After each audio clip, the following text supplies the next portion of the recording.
The Savage Nation contains adult language, adult content, psychological nudity.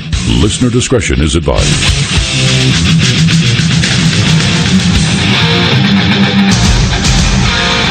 And now, America's most exciting radio talk show, The Savage Nation, home of borders, language, culture. And here he is, winner of the National Radio Hall of Fame Award, Michael Savage. So a man goes into the doctor's office. He says he's depressed. He says, "Doctor, my life is not worth living." The doctor says, "Well, the treatment is simple. The great town Pagliacci is in town. Go see him. That should make you laugh." The man suddenly bursts into tears and says, "But doctor, I'm Pagliacci." Welcome to the Savage Nation. Go on stage while I'm nearly delirious? Chin up. Try harder. You're just a clown. On with the show, man. Put on your white face. The people pay you and you must make them laugh. And if Harlequin should steal your Columbine, laugh. You're Pagliacci and the world will clap for you. Turn into banter all your pain and sorrow, and with your clown's face hide grief and distress. Laugh loud, Pagliacci. Forget all of your troubles. Laugh off the pains that so empoisons your heart. Now, I did a show on loss a couple of weeks ago that was very popular. You could say, well, it's amongst depressives. Don't bring me down. The world's bad enough.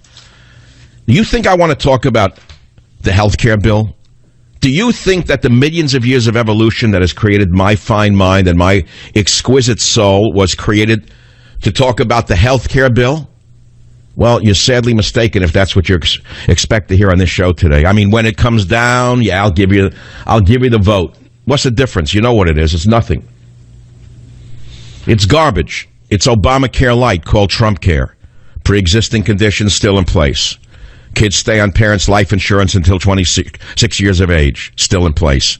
Medicaid expansion, still in place. Mandate stays in place because the insurance companies can charge a 30% surcharge for people who don't have previous insurance. Mandate still in place. Huge tax breaks to big insurance companies, which hurts the rural area deplorables. 70% of the bill is Obamacare light. So you think I'm going to get excited about it? I told you I opposed it. I wrote a whole chapter about it in my new book, the bestseller, Trump's War. So I really don't want to talk about it. It is so boring that I have to feel that half my brain is numbed. I have to numb half my brain in order to even talk about it.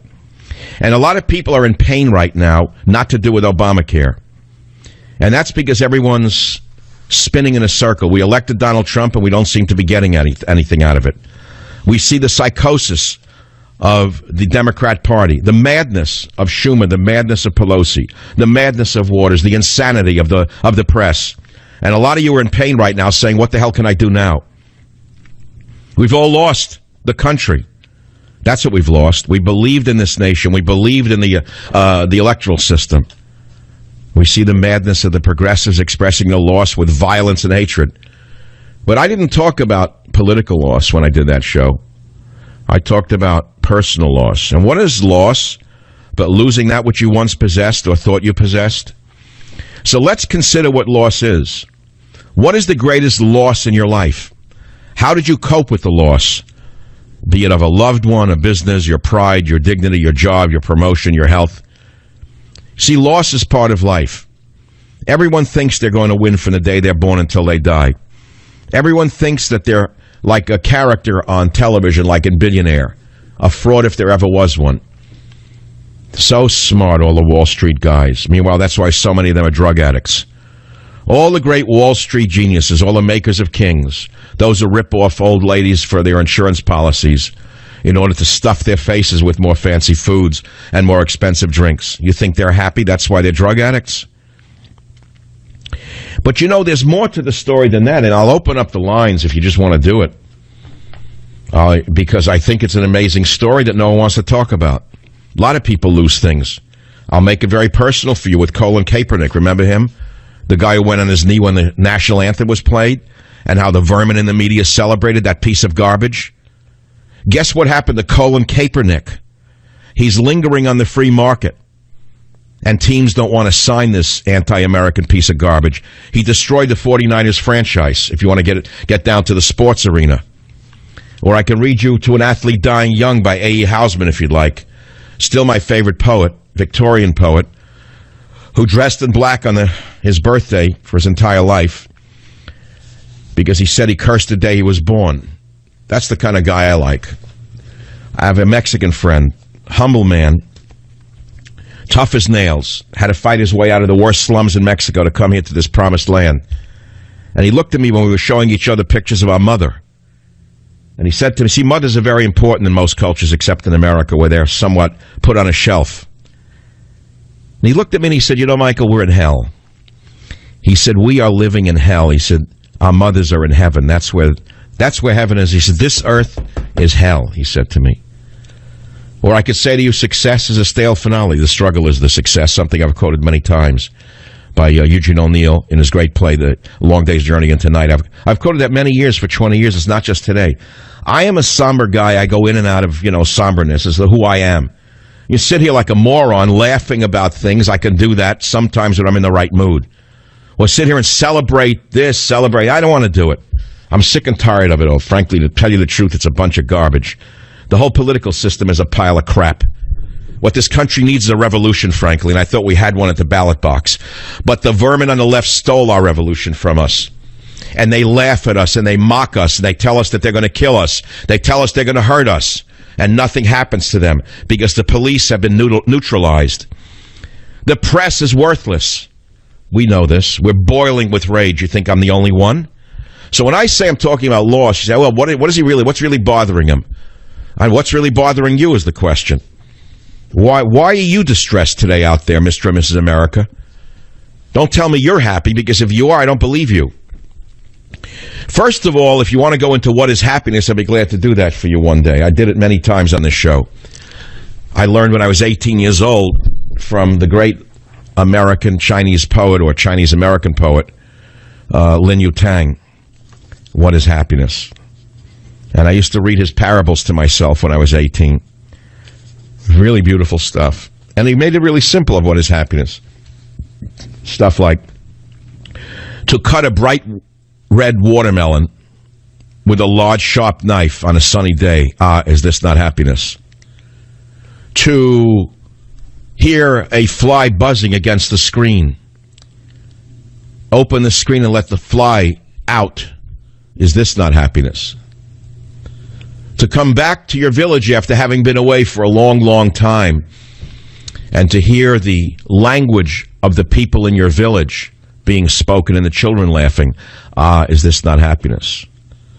To awaken after a long sleep in the country and feel rain on your face coming through the cabin window.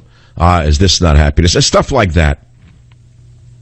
Or he wrote something as mundane as, if one's bowels move, one is happy. And if they don't move, one is unhappy. That is all there is to it. I mean, come on. We're human beings at the end of the day. We're still part of the zoological kingdom. But we're talking not so much about personal sadness, personal happiness. I think we're talking about something deeper, which is almost I would not say an existential state of mind in America today, but I could say that. It's sort of an existential state of the loss of a nation. When you see a hateful man like Schumer pretending he's a progressive who loves people, I'll make it very political. Or when you see a hate monger like Maxine Waters, who, because she's African American, says the most vile, hatefully imaginable things about Donald Trump, and no one says a word to her because she seems to be above reproach because she's not of the right particular, stripe? You want to put it to you that way? It makes you sick to your stomach.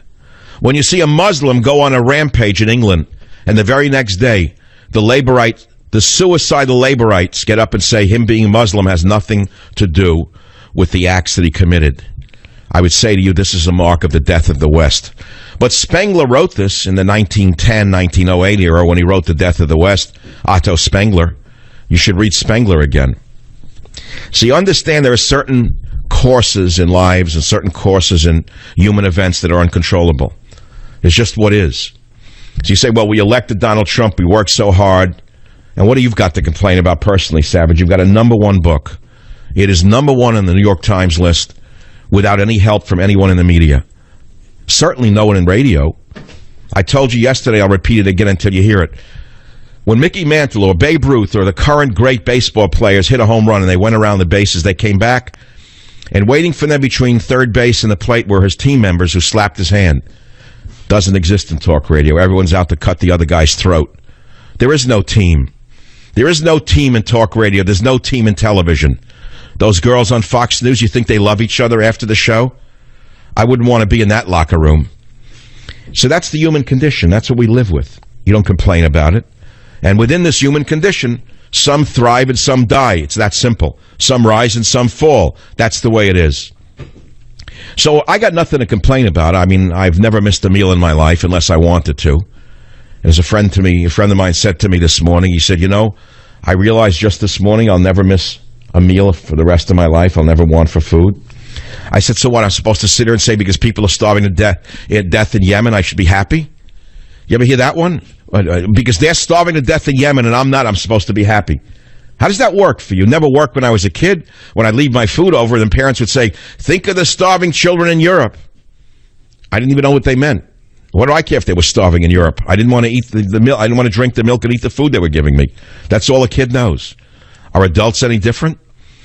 I think we're all extremely personal in our feelings. I don't think it matters what's going on in the world around us. And yet, you can let it get to you and it can eat you alive, the political world. But most of us don't.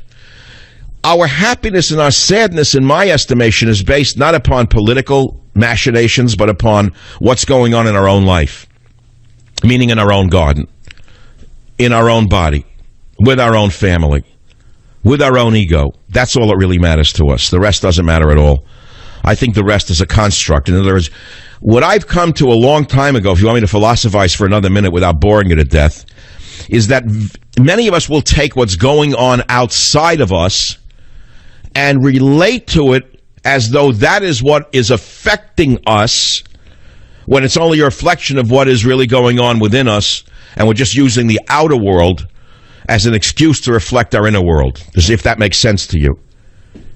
So I feel as though we're in a sort of seminar now in a room with 30 people, not 3 million people or 9 million or 50 million. I don't know. Who knows how many people listen to a radio show? It's a guesstimate. We don't really know. And I'm not going to sit here and trumpet and boast about my ratings or my number one bestseller. It means nothing to me right now. What matters is the fact that I chose to go on the radio today. In the old days, I wouldn't have gone on the air today. I'm not in the right mood for radio. I'm a little down, and I'm not so interested in politics anymore. I can get it, and not today anyway, I'll tell you that right now. I mean, I worked to get Donald Trump elected, and for what? What happened? What did I get for it? I don't mean what did I get. What did we get for it? I didn't look for a job. What did America get so far? Nothing. Now, we know that the 50% of the political structures against him, we knew they would be. Democrats, socialists, whatever you want to call them. So 50% of the political operatives are against him. Now take his own party, and what would you say? What percentage of them are opposed to him? 50%? Probably, maybe even higher. So if you take 50 and 50, and it's not 50 and 50 makes 100, it's 50 because 50 of 100 is 25. Of that is 75% of the political world opposes Donald Trump, which about reflects the actual popularity of him right now. It's that bad. I'll be back to talk about this and more on the Savage Nation. Join the Savage Nation. Call now, 855-400-SAVAGE, 855-400-7282. Savage. The Savage Nation is sponsored by Swiss America, the only company I trust with my financial future. Call 800-289-2646 or SwissAmerica.com. Okay, forget Pavarotti. It's not what they want to hear today. They want to hear Dems bad, Republicans good. But the fact is they just pushed the vote back on this another 30 minutes. Big deal. Like it matters to me. I could care less. When you have low-life, degenerate rap stars attacking the president, calling for his death, when you have filthy bums of every stripe calling for the death of conservatives and the so-called Secret Service does nothing, while those of us on the other side of the aisle, if we sneeze, were investigated by the NSA.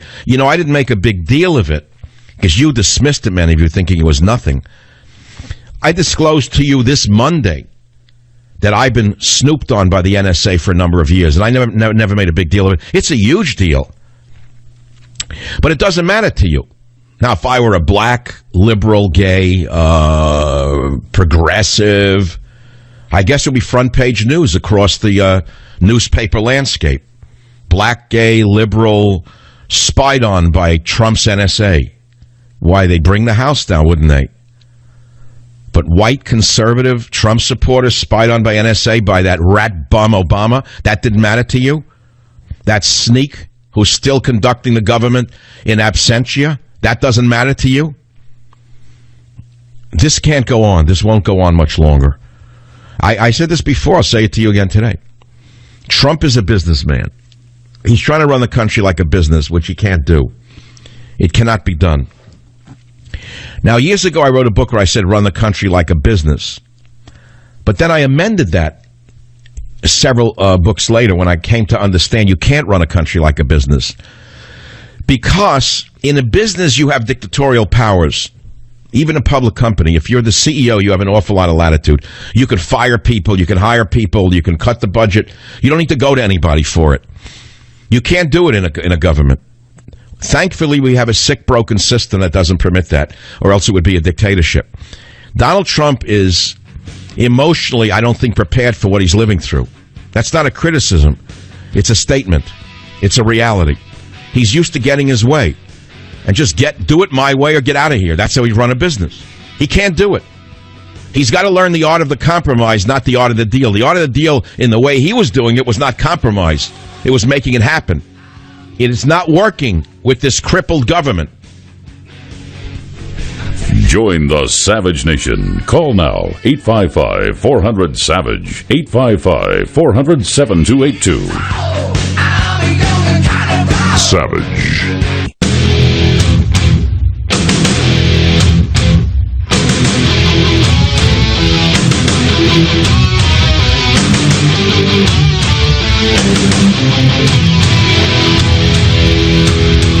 It is the Savage Nation. So we're talking about loss. We're talking about the loss of a nation. It's not that I'm sad about the health care bill. I think it's nonsense that they even pushed it. I know why they did it. They made a blunder, huge blunder. If they had asked me and no one did, what should they have put first? It would have been a tax bill cutting our taxes. Help the small businesses out there. Rebuild the steel mills. Rebuild the businesses that have been hollowed out from the Clinton years forward. Let's put it to you that way. Go to Pennsylvania. Take some of your billionaire friends. Show a skeleton of a factory that used to be running around the clock. And say, this town of Western Pennsylvania is going to be living again. It's going to be great again. Because my friend, Mr. Schmendrick, is going to invest $12 billion in rebuilding the steel mill. That's what would have been done, should have been done the first minute. Who pushed him into this? Who in his inner circle told him, go with the health care? It never meant that much to most people. It was a fanatical group on the right, and I'm not against them, but it was not the right priority is the whole point. And now they're blaming Bannon. They're saying the bull in the china shop did this, pushed him in this direction. It's only a matter of time until something goes on in that inner circle. But that's a separate story. Is it really that, depressing to the average person? That's not going to affect you today. That's the whole point. Taxes would affect you today. If you heard that he was cutting the general income tax from 39.5 for the upper income earners to 25, and he was cutting business taxes where they belong, like to that of the standards of the rest of the world, and he was eliminating the death tax, which China, the communist China, doesn't even have. Communist evil Russia doesn't have a death tax. Nancy Liar Pelosi. No death tax in Russia. No death tax in China. But your goon put in a death tax, doubled it after Bush. So you work your whole life and leave a farm to your kids. And this corrupt, evil, communist, Marxist government that creep Obama put in place says to the kid who inherits the farm, if the farm's worth $1 million, you owe us $500,000. The kid has to sell the farm to pay the taxes to this corrupt, evil government. So Trump could have said, I'm eliminating the death tax. That's it, end of story. Wouldn't that be a shot in the arm for millions of the deplorables out there? Wouldn't that have been a shot in the arm to the rest of us who are waiting for some kind of relief somewhere? No, we got nothing because he's listening to the wrong people. The bull in the china shop, the barfly, they're all whispering in the ears, sending him in the wrong direction. So that's what I'm talking about, loss. That's the generic political loss. Why are these rap stars calling for his death not investigated by the Secret Service? Why aren't they pulled out by their filthy, dirty outfits and put into jail for threatening the president? We want justice in this country. We're sick of it. We deplorables want justice, or you're not going to have any peace. I warn you. I warn you as I'm sitting here, and I don't know who they are. I don't know where they are. I don't know when they're going to strike. I'm warning you right now, everyone listening. All you smug, nasty liberals. You're used to getting your way through bullying, sneering, and controlling the dialogue. I warn you, there are millions of people out here ready to snap. I don't know when, I don't know how, but if this keeps up, there's going to be a revolution in the country. A civil war will occur. And when they snap, it's not going to be pretty. It's going to be very ugly. Schumer, learn to compromise. Maxine Waters, put some glue in your mouth. Pelosi, you're not fooling anybody. Feinstein, you're full of it. How dare you say to Gorsuch during the hearings the other day, Dianne Feinstein, are you going to be for the little guy or for the big corporations? While your husband, God bless him, is one of the biggest contractors and biggest, most successful businessmen in the world. How dare you pull the wool over your own eyes? Do you actually think these idiots in San Francisco believe a word you say? Do they actually believe you? I went to San Francisco to dinner last night. I don't even want to go into how bad it was. It is the dirtiest, brokenest city you could ever imagine. I'm trying not to see it. You need to drive a 4x4 with snow tires down Van Ness, down Lombard.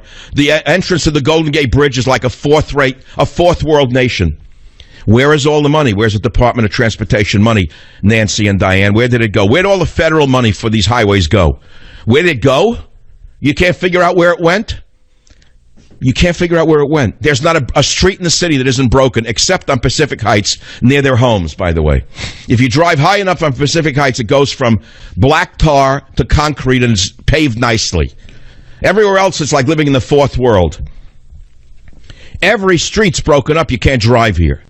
Come out of a restaurant, a filthy bum is walking around the most vile curse words imaginable. This is right on Columbus Avenue in North Beach. Walking, a deranged homeless white guy is cursing people sitting in outdoor cafes, wives, children, doesn't matter. The dirtiest words you ever heard.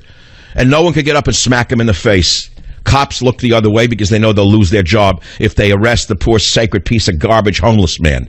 That's a city to live in. You talk about civility, it's all being swept under the rug. And the garbage in the street. If you actually look down, you're walking through fresh garbage. Where's the Department of whatever they call sanitation? There's a lot of them around making a lot of money, 40, 50, 60 grand a year to clean up the streets. Where are they? You never see them. So I got so angry, I wanted to take my camera and start doing the real San Francisco from the street up and post it on YouTube. I wanted people to actually see how broken the city is. And then I wanted to say what a liberal city actually looks like. I'd show it to you from the street up. Not the postcard view, not the high-rises going up downtown, the big towers going up, but what it's like to actually walk in the streets of a decaying, degenerate municipality ruled by corrupt liberals. But I didn't get around to it. That's the city I'm in. I don't feel like ever going over the Golden Gate Bridge again. This is how civilizations die when you have corrupt politicians. And they get away with it because there's no press in the city, virtually no press, zero. There's no newspaper. Can you imagine living in a city where there's no newspaper to keep the politicians in line? Imagine your city, because that's the city you live in. There is no newspaper. Used to be a newspaper would keep the politicians in line. They looked for scandals amongst the politicians. So the politicians were afraid of the reporters. Well, now there's no reporters, are they? They're all in the pocket of the machine. So this is the world we live in. That's all. So you go behind closed walls. You live behind cloistered walls. You live in a gated community, and you mind your own business. And that's how civilizations die. But I wanted to make it more personal, and I asked you, Loss, a segment on Loss. People listening to the show wanted to get personal. When the vote comes down in 20 minutes, I'll give it to you. Big deal. We know what it's going to be already. It's going down. It's going down. Oh, it says a family show. I was going to say it's going down but I forgot it's a family show. I'm not in a bar. Let's just say it's going down like the Hindenburg. Let's put it to you that way. It has been raining for a whole month, and I lie in bed in the morning like one drunk or ill. refusing to get up. Suddenly I hear a chorus of birds announcing a clear day. Quickly I pull aside the curtain, push open a window, and see the beautiful sun shining and glistening, and the forest looks like it's having a bath. Ah, is this not happiness? I read this stuff over and over again when I was 18. This is in that great book by Lin Yutang, but it's really from Qin Shengtan, a 17th century Chinese scholar and playwright. I remembered his name, Qin. I didn't remember the Shengtan. And he wrote these 33 happy moments that Lin Yutang included in his great book, which pulled me out of a dive when I was 18 during my sufferings of young Werther phase. Let's see another one of those. It's little stuff. This is pretty stuff. Oh, here's one last one. I wake up in the morning and seem to hear someone in the house sighing and saying that last night someone died. I immediately ask to find out who it is. I learn that it is the sharpest, most calculating fellow in town. Ah, is this not happiness? Yeah, that happens once in a while. They even get heart attacks. One of them got one the other day. I wasn't allowed to mention it. One of the most evil Stalinist humans in American history had a heart attack. Funded by Soros, smeared me for his entire life, former conservative, became a so-called progressive, a communist through and through. Ah, was that not happiness? I like that part. It's been raining for a whole month and I lie in bed in the morning like one drunk or ill, refusing to get up. How come we can't do that anymore? Well, I know we're not in the 17th century, but have we lost the ability to be human? Did you ever want to just lie in bed? But, I got to get up. Let's work those abs. Let me have that useless breakfast with no carbs and no food in it, devoid of all nutrients, and I wonder why I'm devoid of any energy. Why don't you want to just lie in bed on a rainy morning? No one lies in bed anymore. You have to be productive.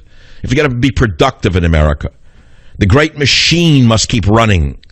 Put your shoulder to the grindstone and push the wheel, my son. Don't be a wimp. Be a real American. Get up out of that bed. Don't be a slacker. Push, push, push. Push the wheel of the economy, my friend. Yeah. This is nice stuff. Let's see. Teddy's sick. I'm really unhappy over that. He's getting old. I don't know. Oh, here's a nice one. I am drinking on a winter's night and suddenly note that the night has turned extremely cold.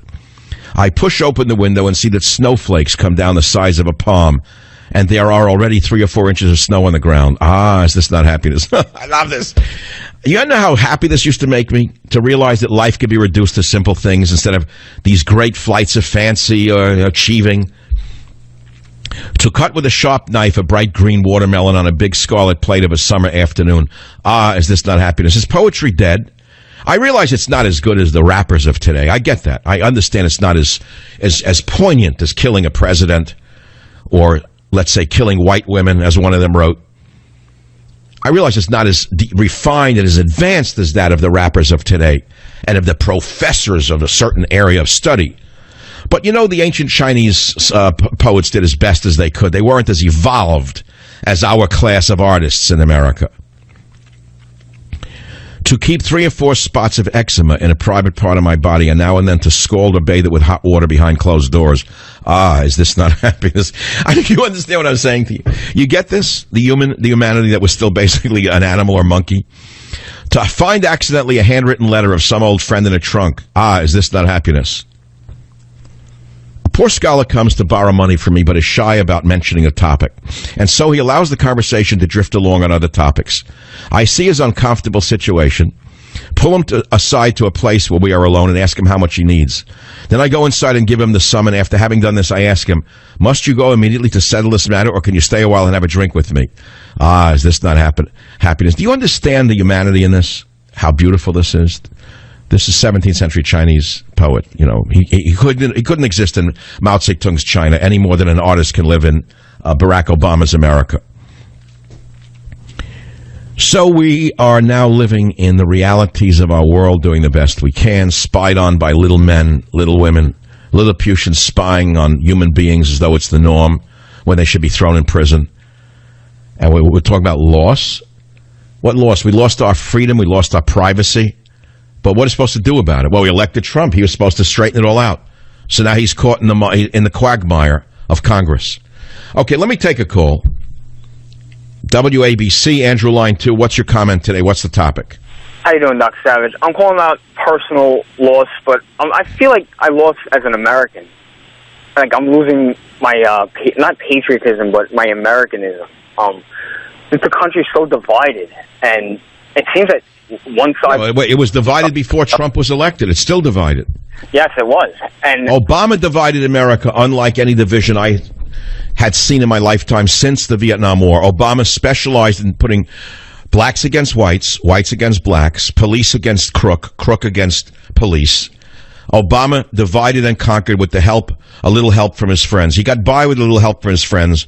We can name them all. These are people that thrived on division, that used division to rise in society, and they're still using division behind the scenes to keep society divided. Thank you for the call. I don't want to labor on it. It's just like I'm going down, like the dumb roller coaster. I mean, my mind was one place, and Andrew took me to another. I'm not knocking you, Andrew, but I am in a way. It's not like I don't want to talk to anybody right now. Do you ever want to lock yourself away and not talk? And here I am, a talk show host. I got to talk. Then I got to, read ads in a minute. I mean, I'm really in a great mood today. This is a great day to lose everything, but I won't do it, I guarantee you.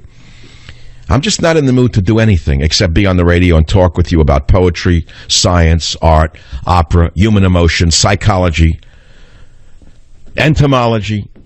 I want to speak with you about ideas, the things that make us great as humans. I'll be back in a minute to do so. Be here. Join the Savage Nation. Call now, 855-400-SAVAGE, 855-400-7282. Savage. The Savage Nation is sponsored by Swiss America, the only company I trust with my financial future. Call 800-289-2646 or SwissAmerica.com.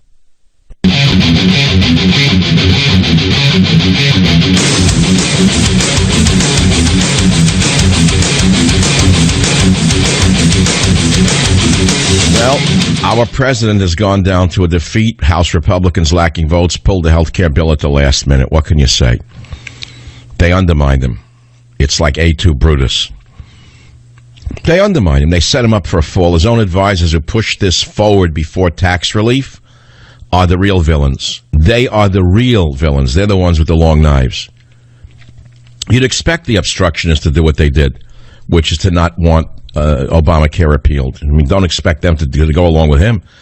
But when his own party stabs him in the back, and he was led down this road by his so-called inner circle of advisors, you have to say, who are the advisors? Well, read Julius Caesar, and you'll know a little bit more about that. Which side are they on? Remember this, no matter who anyone is, they're all advancing their own career. They're always out for their own end. And that's why leaders always have to watch out who they let near them and who they let whisper in their ear. And the only people you can trust when you're at the top are people who don't need anything from you. And they're hard to find because most everyone needs something. So this is the problem. If you have ambitious people around you, you're in real trouble as a leader. Maybe I ought to write, General Savage's advice to leaders. Maybe that'd be a good book. Who knows? House Republicans pull health care bill. So I think I'm going to do something odd now that I covered health care for the day. I mean, if it was another radio show, it's 3 hours of this now. Why they did this, and inside that bill is that, and I suggest that, and we put this in the and the mandate, the mandrake, and the mandrake, and the mandrake, and the mandate, the mandate. I'm going to mandrake, mandate. I'm not doing it. I almost sounded like that guy I used to love. Who was that guy in the Lenny Bruce era? That great black, he actually was, who was that guy? That great black comedian who wasn't black? Lord Buckley. Like some Lord Buckley in the next hour. It's Friday. Let's have some fun. Let's get Lenny Bruce, Lord Buckley, and I'm going to read you something you're not going to believe. I'm going to read you the last 2 pages of my God book. That's right. You're going to get a special treat right here in the Savage Nation. You made Trump's war #1. Wait till you see the God book next year. Actually, it's this year. Join the Savage Nation. Call now, 855-400-SAVAGE, 855-400-7282. Savage.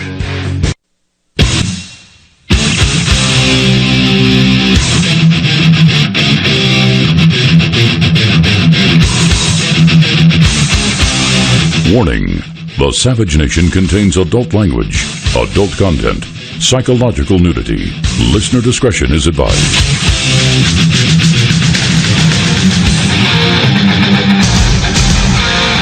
And now, America's most exciting radio talk show, the Savage Nation, home of borders, language, culture. And here he is, winner of the National Radio Hall of Fame Award, Michael Savage. Yay. I could do that, but not today, not in the mood. Thank you. So talk about loss for the first hour. My Sturm und Drang, I was dragging you through something that I wanted to go through because I was there, and I cannot do a show without being me. Let me put it to you that way. I can't fake it. I'm not happy today. My dog is sick. It's raining. Success is a stale finale. All of that stuff. Now I wake up and I see Trump lost for the first time in his life, and it's connected to loss. How is he going to handle loss?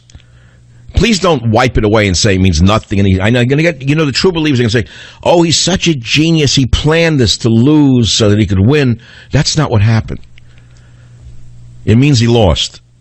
And as the Washington Post is proudly reporting, gleefully at that, it casts doubt on the GOP's ability to govern and to advance other high-stakes agenda items, including tax reform and infrastructure spending. Paul Ryan is still without a signature achievement as Speaker. And the defeat undermines Trump's image as a skilled deal-maker, willing to strike compromises to push his agenda forward. I told you the same thing.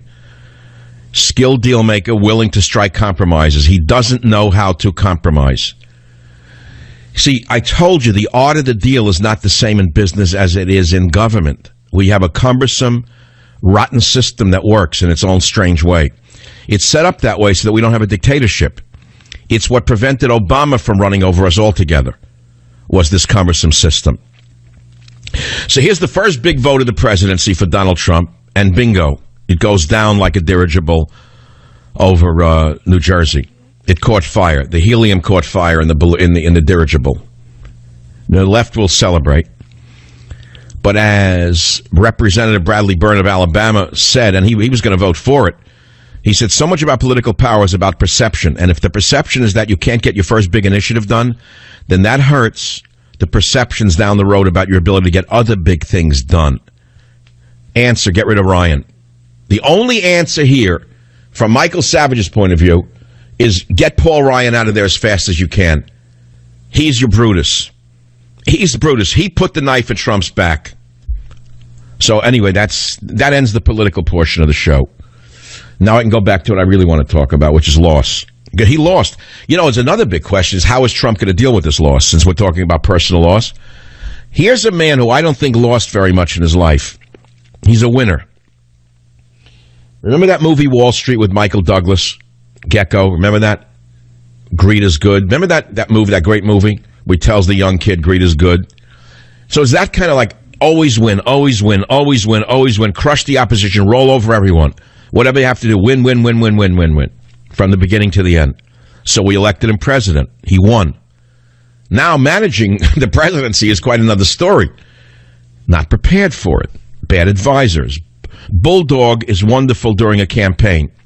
After the campaign, the bulldog is put into a doghouse. You get rid of the bulldog. You take the bulldog and put him in a doghouse. I don't mean you throw him out altogether. You give him something else to do. Whatever it may be, without no jokes. I don't know, but you get him out of the inner circle because he misleads you. Cheerleader during the campaign, pollster, great. Take credit for it, wonderful. Then she makes a buffoon of herself and everything else and makes you look like an idiot. Get rid of her, move her somewhere else. Get her a job somewhere in New Jersey as blueberry queen, whatever you have to do. Queen of the blueberry fields. Get her out of there. They're steering you in the wrong direction, Captain. I'm just saying, look, it's a talk show. What do you want to do, like read scripts to you here? It's not like a live script I'm reading to you. This is a man talking to you as though we're in a bar or a restaurant somewhere. Here's what happened today. Now, having done that, I want to read something to you, which is the end of my God book. I've been breaking my brain trying to figure it out. Of the making of many books, there is no end, wrote Ecclesiastes. I never met him, but he would have been a heck of a writer. So now I'm riding the top of the charts. Just think about it. I'm a rock and roll singer. I have a number one single that hit the top of the charts. Maybe it's only there for a week as number one. And it falls to 3, 4, 5, drops off the list. But I hit number one, okay? Don't take that away from me because you can't. All you naysayers out there, all you literary geniuses who still can't get out of the starting gate, but if only someone didn't block you, those evil fill in the blank, who run Hollywood, fill in the blank. Those evil blanks that run publishing, fill in the blank. Oh, those evil agents, fill in the blank. If only they weren't in your way, everyone would know how great you are. No, it's not true. You're not great. No one knows you because you're not worthy of knowing. So I've spent my whole life getting where I am. I'm now on top of the charts for the second time in my life. So I now have a God book to do, which I have 20,000 words written, put on the side when I was doing the Trump book. So here's the end of the God book. Are you ready for it? Raise your hand if you want to hear this. If not, I'll go back to talking about Trump and the Obamacare. Well, which would you prefer? I think you want to hear the end of the God book, right? Or not? I don't know if I have the time. I'm building up. Okay, I'll read the end of it.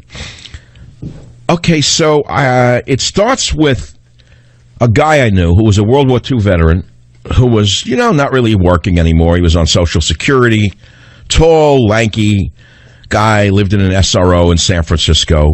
I got to know him a bit, and we'd spent a lot of nights together, sometimes up in his little room cooking a sausage on a skillet on an electric plate in those days. He left the Navy in 45, 46, became a butterfly collector, lived in a tiny room. You'd never know he's a butterfly collector. You just call him a right-wing cracker, but he had a great sensitivity to him. And he'd sit up all night listening to all-night talk radio shows. And I wrote he devoted himself to it as other men did their jobs. And now at that time, I didn't listen to talk radio. He did. So he and I get to know each other. And he gets arrested for carrying a gun in San Francisco. The judge dismisses the charges for a number of reasons. Charges him with a misdemeanor. And it goes on, and I say, we have a few drinks together. We stop talking for a few months after I gave him a few free bottles of reishi mushroom, and he didn't even offer to buy me a beer. For God's sakes, when they couldn't pay the country doctor in the American town of the distant past, they bought him a barrel of apples. But I had saved him from sure death at the claws of cancer 10 years before, and the bond was too short to break over a temporary impasse. By removing him from the VA hospital up on the bluff overlooking the Golden Gate and putting him on 30 grams of vitamin C a day, plus other vitamins and a diet of some herbs, I pulled him back from the diagnosis of lymphoma and being sent home to die, the best that the VA doctors could offer him. So I said to him, Barry, I went to a funeral last week, my friend Harry's father. You want to hear about it? I almost called you to come, but they didn't have enough people there. There was no one there. He nodded, sipped on his beer, and settled back to listen. One thing about his generation and his culture, they were good listeners. Harry's father, Henry, was 82, I began. He survived Auschwitz, where the German bastards cut his 3 fingers off his right hand in a saw just for fun. I watched Barry's face. It was as I expected, guarded. After all, I'd met this SOB in a bar about 12 years ago when I stood up to his anti-Semitic ravings. We quickly became good but guarded friends. I can't read certain things that I write here. It'll be in the book. It's a little too hot for the radio. And then I say, so Barry shut his mouth that night many years ago, and as I've said, he tends to harbor certain Nazi sentiments. So when I told him about Henry's mutilated hand, I wasn't surprised at his lack of immediate pitying sounds, but I like a challenge, so I went on. Henry never cried about his hand, I told Barry. He came to America with Florence, who he met somewhere over there, had a family, namely Harry. He was full of life, this Henry, a big drinker, loved women, beat his son with a strap, but a big personality. Barry nodded. I think the anti-Semite in him liked the never cried part and beat his son part. So I proceeded with my funeral story. I'd lost touch with Harry for a few years. His wife threw him out for beating her and at least one of their daughters, and he was in one of his episodic hidings, this time from the sheriff's department. Somehow I heard that his father, Henry, had cancer and was dying. So I called his mother and went over a few days later. We brought a bag of groceries, of French bread, a pound of sliced turkey, some wine, some vegetables, quart of milk, I think. The usual stuff you bring when someone's sick, poor, and housebound. Florence and Henry greeted us at the door of their little one-bedroom apartment on Van Ness Avenue. I always liked it there, remembering the few dinners they invited us to. Having been in the antique business like my deceased father, Benny, the place was filled with oversized, high-quality furniture and paintings. Henry was in the bathroom, in a gigantic English armchair, shrunken but beautiful in a way. He pulled me close and said, Michael, I remember when you took me and Harry to Berkeley 20 years ago. I know you almost 20 years. That's not a short time. You took me to a bar afterwards on Telegraph Avenue. Those were the good times, Michael. Now is the bad times. Barry, I prodded, you hear this? I extend one good deed 20 years ago, and this guy remembers. It's like one of the best moments of his life, this one good drink. So he goes fast into the hospital where he insists they let him out, probably to die at home. And 3 or 4 days later, boom, it's over. Like that? Harry told me he had been sick most of the night, vomiting, probably those toxic chemo chemicals. He forces himself up and says, Harry, she's there. On your left, the angel of death. Harry gets scared. He says, Pop, there's nobody here but me and Mom. Henry stares at the big chair across that small room. To your right, he says to his son, on the couch. She's here. He's here with her. He stands up, starts to walk across the room, and collapses. I can see that even the anti-Semite, Barry, is tearing up, wiping them from his face. Listen, you racist, I said to him, looking at that hole in the ground with Henry's casket so bare, and hearing the rabbi's ancient chant, and watching the young Mexican gravediggers moved by the chant, I became reminded of my own hole waiting. I never knew where I wanted to die, I whispered to Harry's friend from Israeli intelligence, and I sure don't know where I want to die. We never know where we're going to die, he reminded me with a 70s rocker's cackle and grin. We never know where we're going to die, he reminded me with a 70s rocker's cackle and grin. And that's the end of the God book. I'm Michael Savage. I'll be right back. Join the Savage Nation. Call now, 855-400-SAVAGE, 855-400-7282. Savage. Sponsored by Swiss America, the only company I trust with my financial future. Call 800-289-2646 or SwissAmerica.com.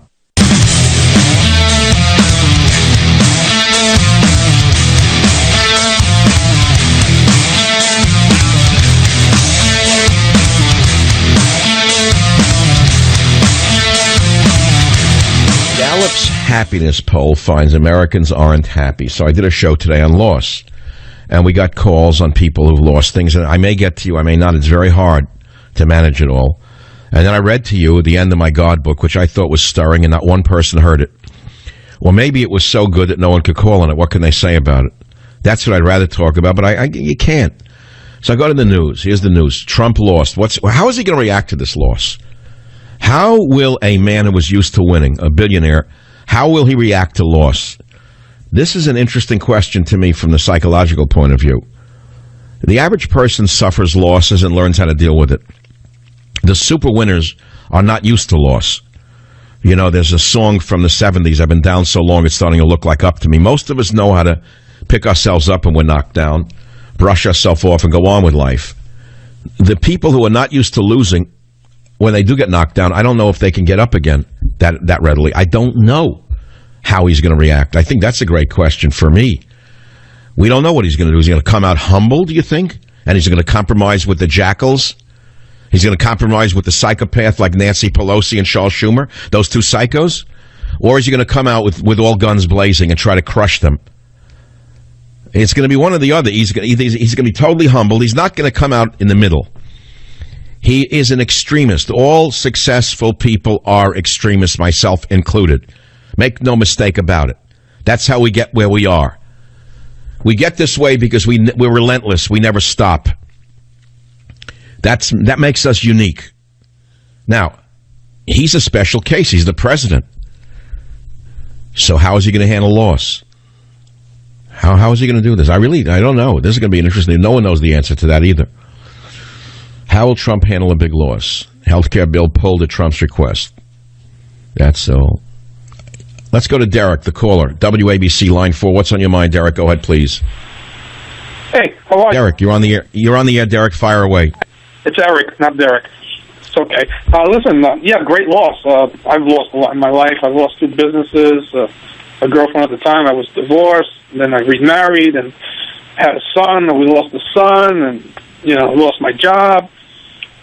Lost my home to this mortgage modification thing from Obama, which they might. So how do you handle all of these losses? I mean, you don't sound like you were defeated by it all. No, to top it off, no insurance, and I'm blind in one eye now as of a year. How do you handle it? Certification, perseverance. You just what do you want to do? Lay down and die? You move on. I mean, I'm saying I'm not knocking. I'm asking you what you do. What's the mental gymnastics you have to go through to keep yourself going? Like, I don't want to. I mean, what did your son? How did that happen? Zach died 5 months after he was born. He had a cerebral hemorrhage. So, all right, it's still a phenomenal loss. You never get over it. So, what do you say to yourself? It was God's will. What do you do? broken heart. No, but okay, but what do? You say it's God's will? Well, I kind of lost my faith at that time, you know. So my dad, who's 93, God bless him, he says if you can get up every day and go to the bathroom by yourself, life is good. There you go. That's it. And people cry, you know, they break a nail and they cry. You know, it's the end of the world. You know, Obama did this to us. You got Trump. He's trying. My 93-year-old mother-in-law says, give him a chance. You know, the guy's only in office for 3 months. You know, crying out loud. Yeah, why don't you say that to the compassionate Charles Schumer? The compassionate Chuck Schumer. So look, my friend, you say your way of coping with great loss, and there's no greater loss than what you've suffered, the losses, and here you are struggling along with one eye, is you just say the struggle is the success. You just keep working, you keep doing it, right? You keep doing it. You know, it's like, why do we fall? To learn to pick ourselves up, you know? You keep going. That's a beautiful statement, and I think you've helped a lot of people today who have self-pity. And Eric, I want to thank you for holding so long on the show. I'm going to send you my number one bestseller. It's a collector's item now, Trump's War. And the book will be a collector's item.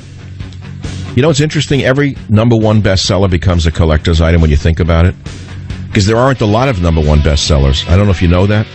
Oh, ho-hum if you live in San Francisco and you write in a cafe and no one will ever publish you. But you know, a number one best-selling book is actually a collector's item. First edition. Yeah, think about that one. So the name is Savage. The first name is Michael. The show is The Savage Nation. I'll be back to take your calls. Join the Savage Nation. Call now. 855-400-SAVAGE. 855-400-7282. Savage.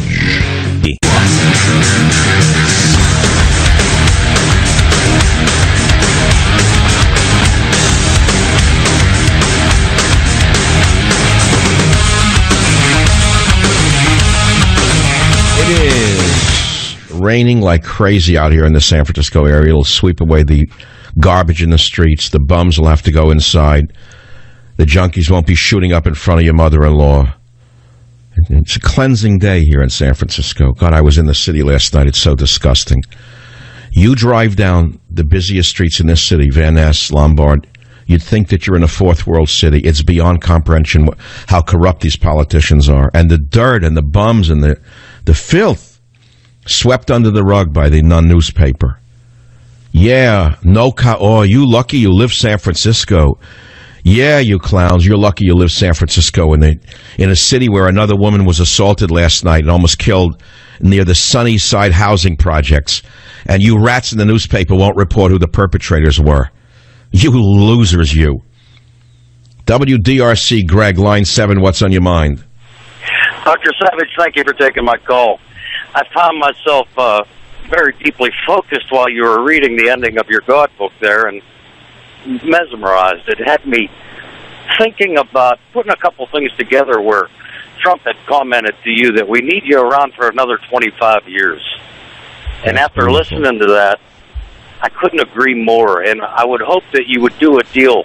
I know this is going to sound kind of morbid, but I would hope that you would do a deal and get somebody to put your books on tape for you that could express your heart and your emotion in your writing. Well, you know, it's interesting. I don't usually read my own books, but I think I'm going to read the God book and do an audio of it because it's truly from my heart in that sense. The political books are very left brain, very thoughtful, very logical, very important, very impassioned. But the God book is going to be something different. It's going to be a sort of semi-autobiographical travel through my life because I look back on my whole life, truthfully, Greg. My agent even said to me, he said, virtually everything you've ever done has been a search for God. Every plant you picked in the Fiji Islands, you were looking for God in every plant. Every seed you collected, you were looking for a proof of God's existence. He said that to me just the other day. But I'm glad you heard it. I don't know how many people hear what's said on radio. When I read the end of the God book about the funeral and the Israeli intelligence agent, the end of that the line I decided to end the book with was, "We don't know where we're going to die," he said, with the 70s rockers cackle. I thought that's a great ending to a book, isn't it? It is, and it actually shocked me, the ending of it. But please let me tell you that I was raised in a very deeply Christian family. My mother was a chair lady of the Christian Women's Society, and I've been listening to you again now for about 7 years after, as all of us do, stumbling away from Christianity. And now that I've been listening to you, you've brought me back, and I really appreciate that. Thank you. Wow. I don't know what to say to that. How did I bring you back to your religion? Well, you're a very common guy to me. You're very down to earth. I can very much relate to you, and especially with this reading that you did in this God book. It's very life-like to me, and well, the scene of the man dying of cancer in the last hours of his life, and the funeral and the Mexican gravediggers, and then the statement that was made by the 2 or 3 people who were at that grave. That's all it was. I was one of those 3. And the other guy was a friend of the son of the guy who died, and I didn't know he was in Israeli intelligence until another time. And I laughed at him. I said, "I don't know where I'm going to die." He said, "None of us do. We don't know, blah, blah, blah. We never know where we're going to die." I thought that was a very poignant ending to that book. It certainly is. It actually, again, it shocked me. You see, because here's the thing. People expect me to write some hokey kind of, like God book that's going to be preachy and all of that. That's not me. It's not going to be that. It's basically going to be it's an odyssey, a man's odyssey through his own life, searching for the proof of God and finding it and losing it, finding it and losing it, and then finding and losing it and finding it and losing it. That's basically it. But at the end of the day, there's no solution other than, there's no conclusion to the question. Each person has to go through their own odyssey, don't they? They certainly do. I lost my mother to 3 rounds of breast cancer, and the third one finally took her at 78. And a beautiful Christian woman that I couldn't possibly give her the right credit. Right, and you don't know why God would do that to a righteous woman. Why would he make her suffer? Right. That's right. All right. Why would he do that? Why doesn't he reserve it for the real evil of the planet? How many times have we asked that question? Why do some of the most evil bastards on the planet die a ripe old age in their bed? Why do the evil dictators like Joseph Stalin die in his bed, who killed 60 million people? Why do the evil ones, why do they seem to skate through life? How is that? We don't understand it. None of us do. The suffering children, the cancer wards, the leukemia wards, the little children without hair in these hospitals. You don't know what to do with this. Enough to make a strong man break down. He doesn't know what to do with these things. So how do we get through it? I don't have an answer for the next man. The thing is, each of us has to get through it ourselves, right? We certainly do. I've seen there's no guide. There's no guidebook to certain things, and that's the whole point of almost everything I want to say today, is there are no guidebooks to certain events in our life. No guidebooks, no goalposts, no field. We don't even know what plane we're on. We don't even know if we're walking on Earth sometimes when bad things happen like this or great losses occur. The Earth comes out from under our feet. Then where are we? What are we left with to hold us together? We will all be humbled before we go. I'll just send you a copy of Trump's War. It's a first edition, first printing.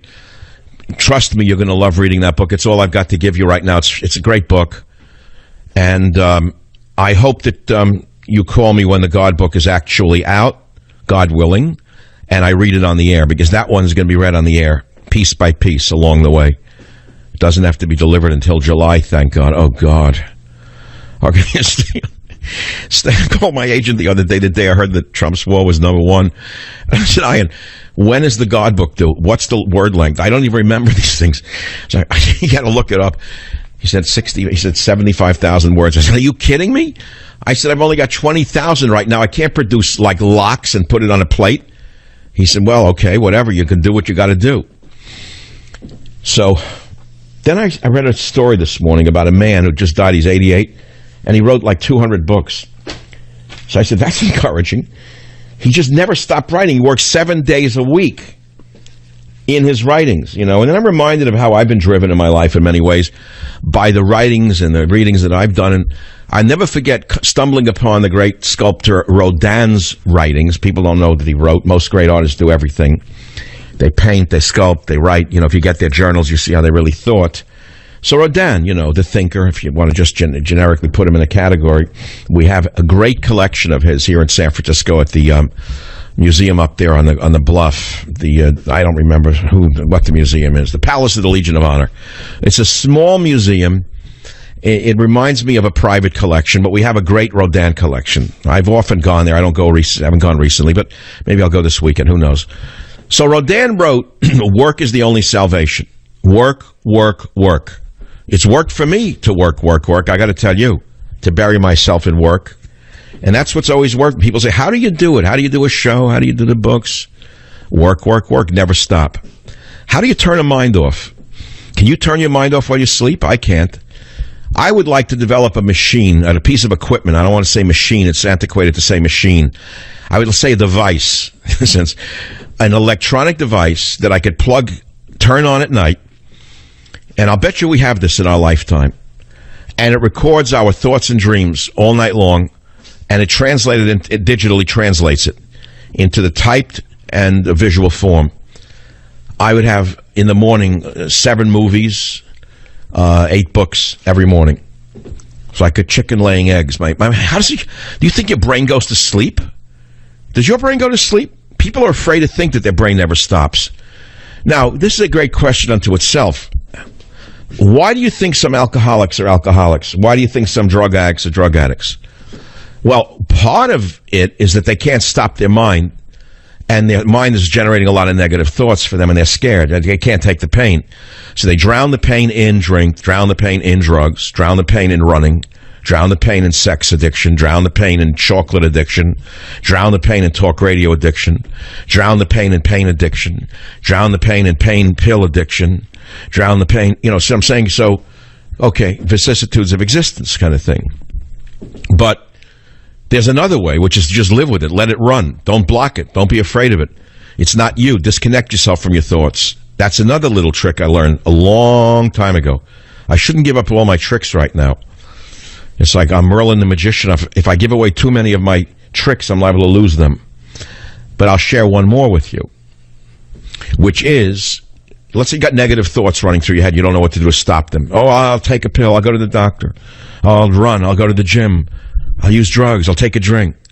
Temporary will work. Good for you. We all do it. But what if it keeps going on and on and on? Because see a psychiatrist. Can he help you? If he does, God bless him. Good for him. I'm glad he can.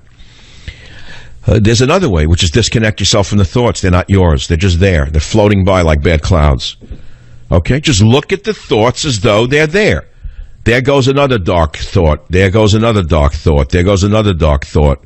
And eventually the dark thoughts will just keep moving. And then the clouds will become white again. I mean, that works too.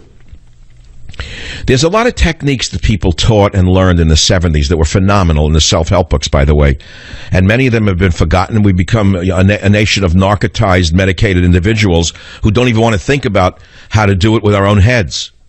So, I mean, I try to bring, all of this to the talk show. That's what talk shows are. A talk show is generated by a man or woman who talks on the radio. That is what a talk show really is. In the genre I'm in, I mean, there are other formats. There's television talk shows which are not the same because you cannot create this level of intimacy with a television talk show. It's impossible.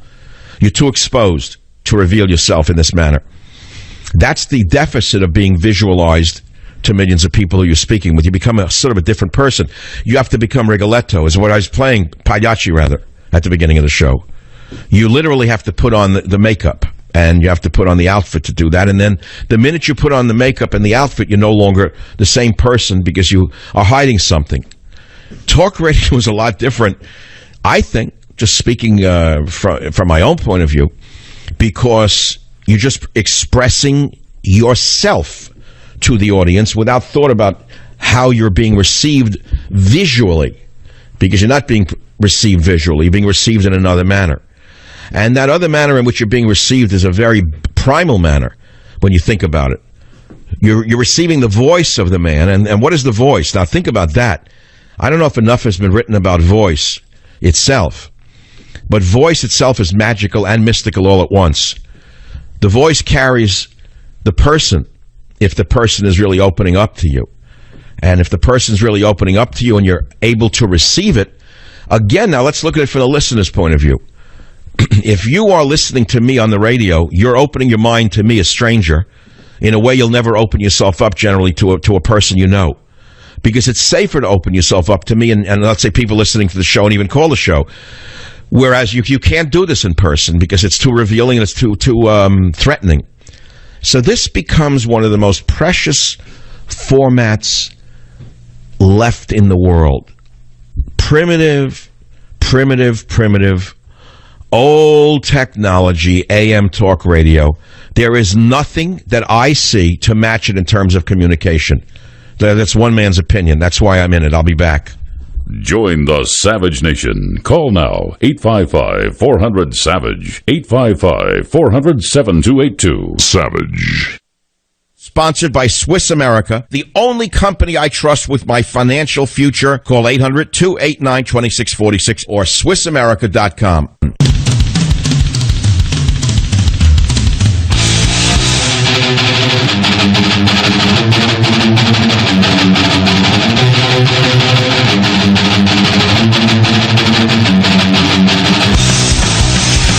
Dr. Michael Savage back with you. Let's talk about blood flow for a moment. We all know that healthy circulation is critical, especially as we get older.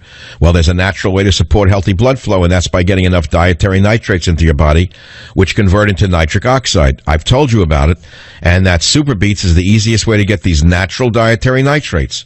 You see one scoop in water or a smoothie, and you're all set. That's the secret to helping support healthy circulation and healthy blood pressure levels. Super Beets works 3 times faster to give you results you can feel. And it happens to taste great. It's all about blood flow. Look, I take Super Beets every day, and I can feel the energy and stamina it gives me within 20 minutes. So call 800-481-0504. That's 800-481-0504. Or go to SavageLovesBeets.com. Write it down. That's SavageLovesBeets.com. You're going to get a 30-day supply free. It comes to your first order. It's backed by a money-back guarantee. You're also going to get a free book, Beat the Odds, and also free shipping on your entire order. You're going to love the results you'll feel with your first free canister. It's guaranteed to get your money back, so call 800-481-0504. And now we come down to earth. Now we come down to earth again. Now we come down to earth. And here we see Humpty Dumpty. Humpty Dumpty. Paul Ryan has to go. Brutus has to be fired. If the Republican Party and Donald Trump does not get rid of Brutus, it's all over. Brutus Ryan will undermine him every step of the way, as he has been doing from the beginning. He cannot compromise with the rhinos. Now, I know and you know that there was a war going on inside the inner camp from the get-go. I know and you know many of the people who now support him, both in his own party and in the media, hated him and fought against him every step of the way, and they never changed their hatred. Well, now we see the result of it. He is bruised. They pulled the bill at the last minute. And we're going to live with Obama's Castro care for the foreseeable future. Prices are going to go through the ceiling. You're going to have to pay for the care of illegal aliens, drug addicts, sex maniacs. You're going to have to pay for the care of sex deviants, sex maniacs, drug addicts. You're going to have to pay for the care of those who abuse themselves on purpose. It was a Frankenstein. It's not being repealed. And as I told you in Trump's war, they voted 60 times fakely to repeal under Obama. 60 times they faked it. Now Trump is regretting he should have done tax cuts first. And who's he blaming? I don't know who he's blaming, but we know who steered him down this road to this loss and saw the president go into a ditch. We know who did it. The bull in a china shop and the blueberry farm. And unless he understands that Blueberry and Bull are not his best friends, kaput, finito, that's all, nada. He's got to get rid of the inner circle, and he's got to change the inner circle, and he's got to change the Speaker of the House. End the story. I'll be back. Join the Savage Nation. Call now 855-400-SAVAGE. 855-400-7282. Savage.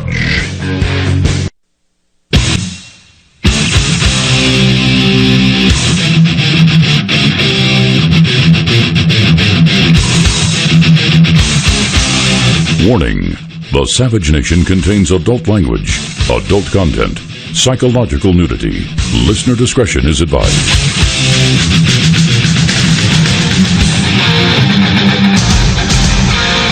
And now, America's most exciting radio talk show, The Savage Nation, home of borders, language, culture.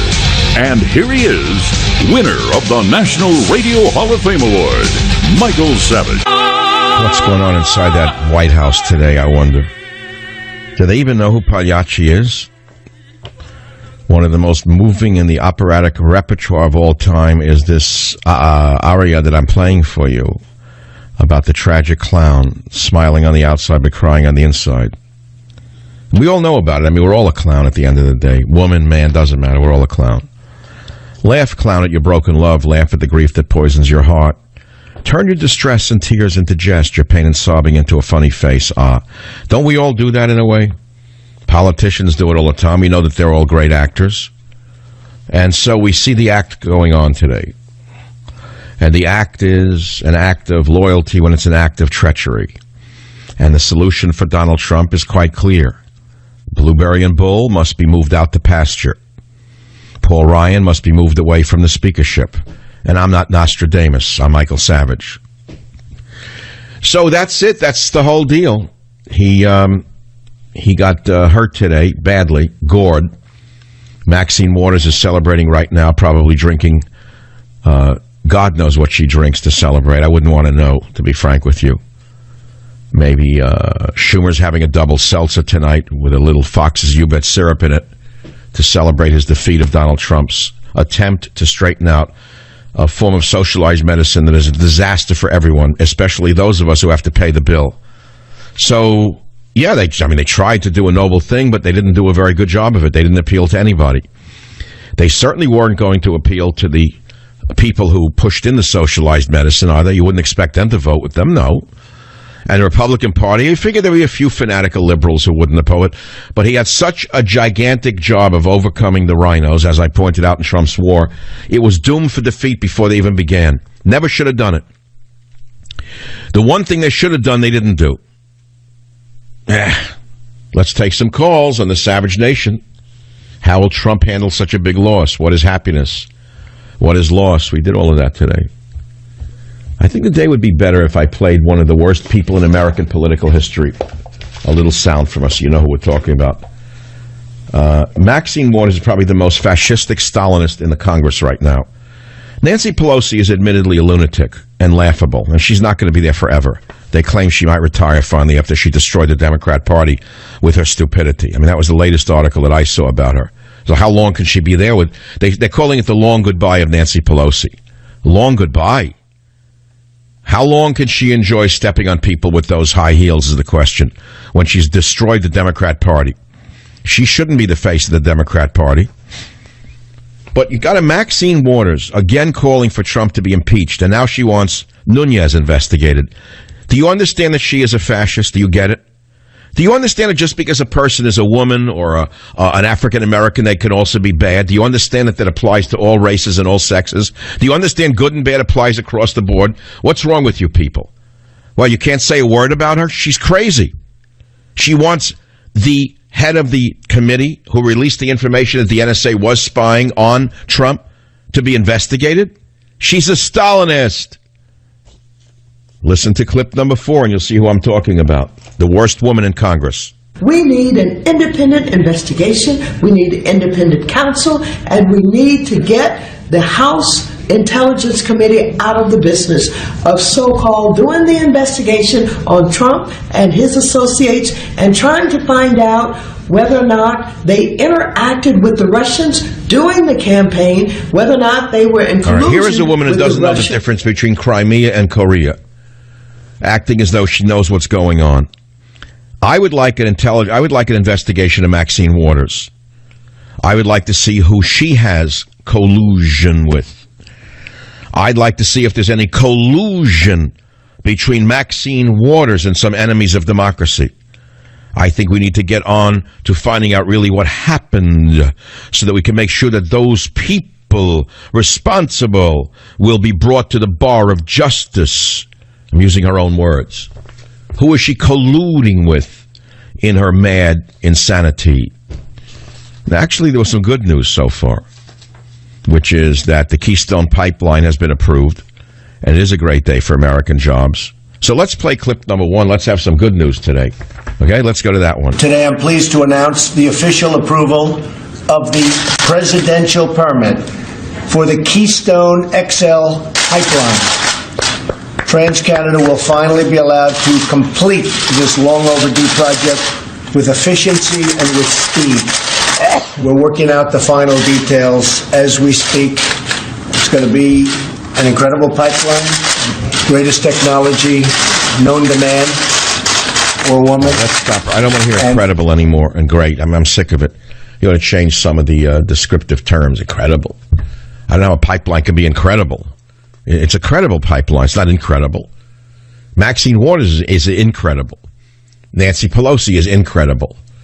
A pipeline cannot be credible or incredible. It either exists or it doesn't exist. It's a great thing because it'll bring oil from the Alberta tar sands to a refinery in America so we can have fuel at a lower price and let the Arabs go pound sand where they belong.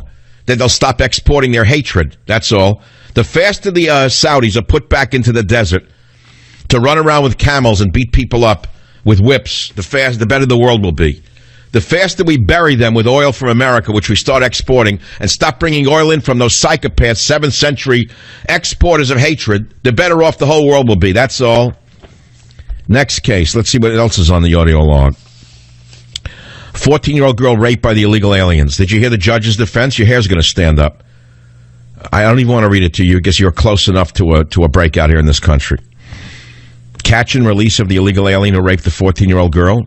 Raped by the illegal aliens from Mexico. Oh, you don't want to hear it. You don't want to hear what his lawyer said.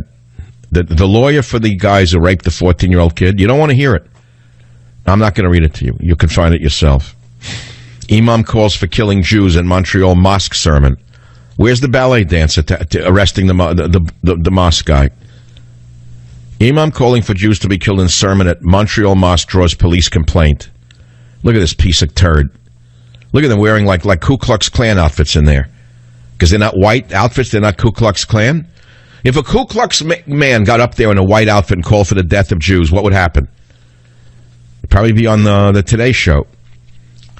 Larger Muslim community wants apology from mosque and wonders why controversial imam was invited to speak. You know, one thing I got to ask about these imams is they're real heavyweights. They're fat. What do they eat? What, do they knock off a lamb a week? These are not vegans, these guys. You look at them, they're big, stocky, fat guys. They eat very well here in America. They eat like pashas, these guys. Video of an imam delivering a sermon in which he asked for Jews to be killed surfaced online. The Dar al-Arqam Mosque in the city's Saint-Michel neighborhood, December 23rd, 2016. I think the mosque ought to be closed down. Now, did he make these words up? No, the verse comes from a religious text known as a hadith, which interprets the words and actions by the Prophet Muhammad. In the video, the imam recites in Arabic the verse, O Muslim, O servant of Allah, O Muslim, O servant of Allah, there is a Jew behind me, come and kill him. That's all. Now, if it was Obama in the presidency, I suppose this imam would be invited to the White House to do the invocation at a religious sermon. He's accused of inciting violence, but they did nothing in Canada. It's against the law, but they did nothing in Canada. Mosque didn't apologize. They did nothing in Canada. Canada is dying because they invited such hate-filled individuals into their country. This is the second complaint against the Montreal area mosque filled with the Montreal Police's hate crime unit. Now, just think about this. They come to this country or Canada. They live on welfare, most of them. They knock out 7, 8, 10 children. And you're letting it go on like it's normal. What can you do about it? I get it. Nothing. There's nothing you can do about it because we have no leadership. They're busy hating Trump instead of stopping the haters. Instead of Schumer, who's of Jewish descent, I mean, let me be clear about my distaste for Schumer of all of them. He's a powerful Democrat with a tremendous authority. When has Schumer last talked about such events in his public speaking? Why does Schumer invest such hatred for Trump and rarely, if ever, says anything about hatred like this in America?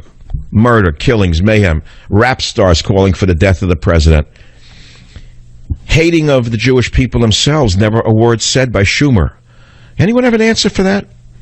I do, but it's a family show, so I can't tell it to you. But I think you can figure it out. This Schumer type existed through history, in my opinion. There was a thing called the Sanhedrin. Raise your hand if you know what the Sanhedrin was. I want to see if you're actually listening. Let's forget it. It'll get me in more trouble than I'm already in, so I'll leave the Sanhedrin out of it. Just let me put it to you this way. The Sanhedrin was a council of elders that judged Jesus. And not all of them in that Sanhedrin voted for Jesus to be crucified, but some did. I'll let you figure out which side of the aisle I think a certain person is on. So that's one story, but you're not interested in it. I think you'd rather I just read from the God book or something like that. Breaking news, Ryan Trump canceled vote on Obamacare repeal, but we know that. Boring. There's a solution. I gave it to you in the last hour. You ready for the solution? You want the solution? Blueberry and Bull get put out to pasture, and Paul Ryan is taken down from the speakership because he just shafted the president. Trump now must know who Brutus is. If he doesn't know now, I don't know when he's going to know, but what can he do about it? Can he remove a speaker? No. The rhinos put the speaker in to undermine the president. That's why he was put in place. The day is going to come that Donald Trump, maybe in 6 months, is going to have to change the entire circle around him, and he's going to have to bring people in who have nothing to lose, have nothing to gain by talking with him, who don't want anything, or not conning him, not conniving him, not gaming for this or a grant or a contract, not trying to get a position. Those are the only people he can trust. Everyone else is out for something and not to be trusted. It's just common sense. You run a big business, you run an organization. I don't care if you're a gang leader, you know what I'm talking about. A guy running a gang knows that if you set up like this, it's the people within your own circle who are doing it. So what do you want me to do? I'm just like calling the shots as I see them. I'm just an umpire here of what's going on. I don't dictate what's happening. Look at the headlines. Trump retreat on healthcare deals, body blow to rest of agenda. That's what they wanted. They knew if they could take him down on this, the rest of his agenda is going to go sideways. So that's what happened here. Disintegration of the Republican health care plan now undermines Trump's deal-making reputation. It now emboldens those in Congress out to challenge him at every turn. Failure breeds failure. Success breeds success. This is a disaster. So where does he go from here? I just said where it has to go from here. Alfred on WFJX Radio in Virginia. Thanks for calling. You're on the Savage Nation. Michael, I was just thinking about your comments earlier. I was listening to you describe AM radio as outdated and antiquated, but I had this thought actually listening to you. I'm listening to you on an iPhone, and I think you have millions of listeners listening to you on high-tech devices, phones, you name it. And here's the brilliance. Here's your brilliance. No, but I was being sarcastic when I was saying that little old primitive antiquated AM radio is the most powerful method of communicating to the masses. That's what I actually said. I do get your sarcasm. I absolutely do, but I have an added thought that I wanted to share with you, and that is you're a guy who's talking about everything from the bums in San Francisco to Rodin to Auschwitz, and you take us around the world 5 times in 3 minutes. And well, do you find it too distracting to move around like that? No, I love it, and I think your audience loves it, and that's what makes you're brilliant. You're a national asset, and that's the magic to millions of people listening to you. You're like nobody else because you literally spin us around in a brilliant, poetic way 5 times. It's interesting what you just said. Yeah, I did go from the streets, the broken streets of the city, to Rodin, back again, up and down. It's all in there. Does it mean I have a confused mind? No, it doesn't mean. No, it doesn't mean that at all. It means that all these elements are out there to talk about. Absolutely, and it's so brilliant, and you present it literally in a poetic way. You're a national asset. Truly, you are. Well, thank you. Tell that to President Trump. Maybe give me the National Medal of Freedom when he gets around to it. Well, imagine if I got one of those a couple of years from now. That would be nice. I think I'd like to give that to my granddaughter. All right. Hey, my friend, I'm sending you Trump's War, which is a brilliant first edition, first printing book. I know you're going to love it. I'll be back in a minute. Join the Savage Nation. Call now, 855-400-SAVAGE, 855-400-7282. Savage. The Savage Nation is sponsored by Swiss America, the only company I trust with my financial future. Call 800-289-2646 or SwissAmerica.com.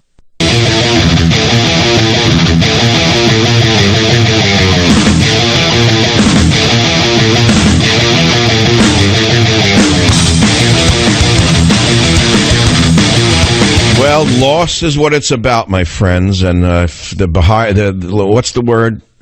The harder they come, the harder they fall.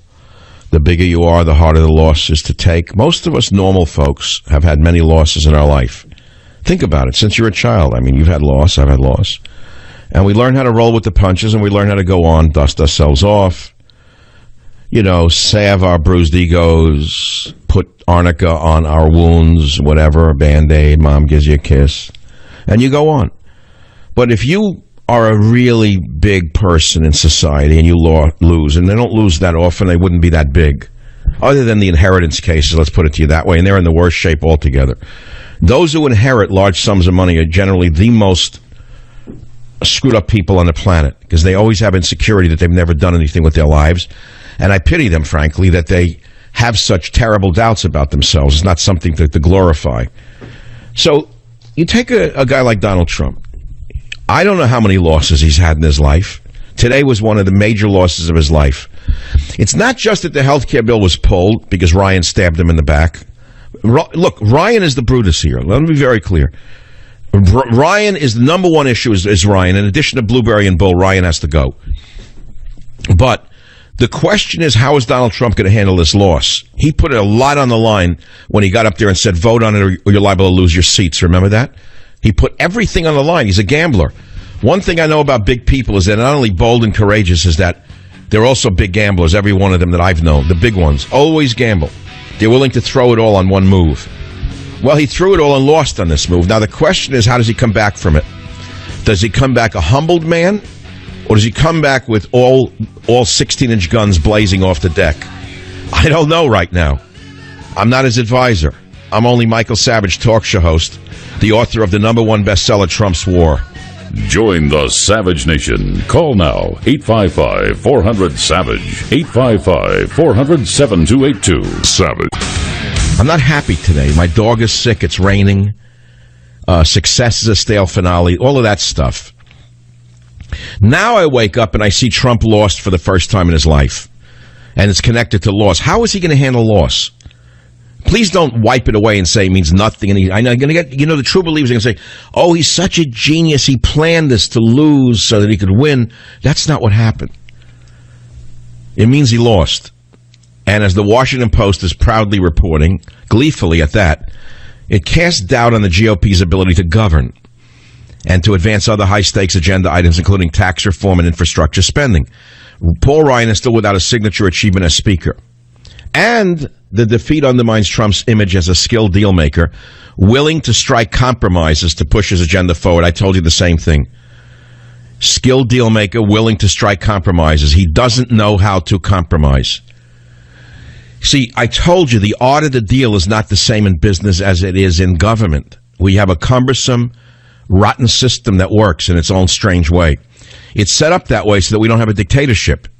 It's what prevented Obama from running over us altogether, was this cumbersome system. So here's the first big vote of the presidency for Donald Trump, and bingo, it goes down like a dirigible over New Jersey. It caught fire. The helium caught fire in the dirigible. The left will celebrate. But as Representative Bradley Byrne of Alabama said, and he was going to vote for it, he said, so much about political power is about perception. And if the perception is that you can't get your first big initiative done, then that hurts the perceptions down the road about your ability to get other big things done. Answer, get rid of Ryan. The only answer here, from Michael Savage's point of view, is get Paul Ryan out of there as fast as you can. He's your Brutus. He's Brutus. He put the knife at Trump's back. And I'm not so interested in politics anymore. I can get it, and not today anyway, I'll tell you that right now. I mean, I worked to get Donald Trump elected, and for what? What happened? What did I get for it? I don't mean what did I get. What did we get for it? I didn't look for a job. What did America get so far? Nothing. Now, we know that the 50% of the political structures against him, we knew they would be. Democrats, socialists, whatever you want to call them.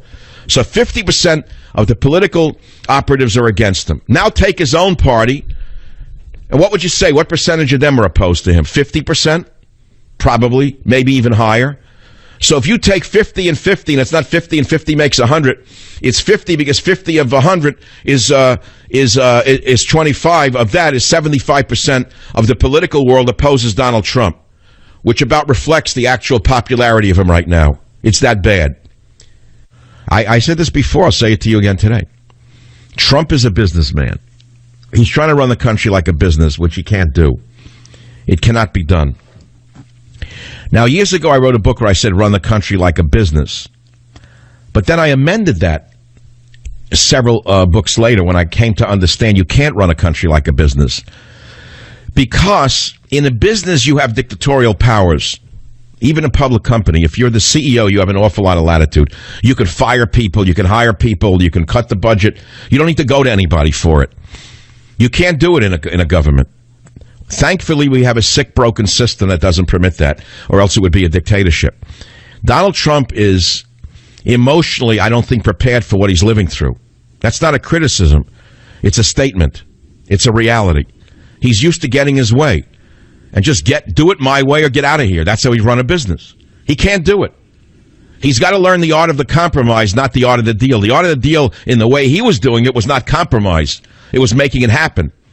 It is not working with this crippled government. It's not that I'm sad about the health care bill. I think it's nonsense that they even pushed it. I know why they did it. They made a blunder, huge blunder.